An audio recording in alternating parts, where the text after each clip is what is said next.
turn left here for a moment and say I feel more comfortable with the scientific end of things. I think the news coming out of science is the most psychedelic news there is. When I go to the internet, I go to things like Science Alert and the Hubble Picture of the Day and this sort of thing. And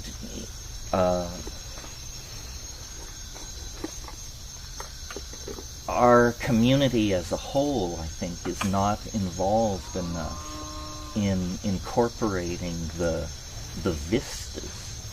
If, while we struggle to legalize psychedelics, psychedelic thinking is everywhere triumphant, because the instruments built by linear science throw open doorways on the unimaginable, and the most revered and hoary hefes of the scientific establishment have to genuflect before this stuff.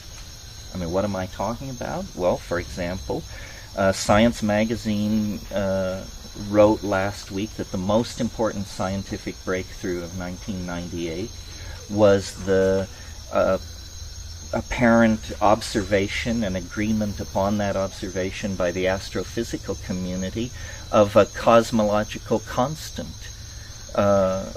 This sounds like very deep physics, but if I give it to you as a headline, what it means is the entire universe, every atom and every empty space of it, is ruled by a very weird force that has now been seriously known to science for precisely 5 months.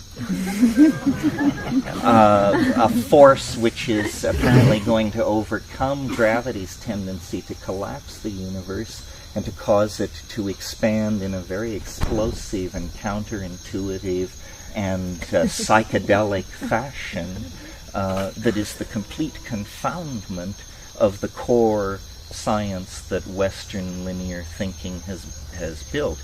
And of course there weren't riots in the streets and the electricity didn't fail, but at the very pinnacles of the antenna of the evolving civilization, there was a shudder felt in the force, you may be sure.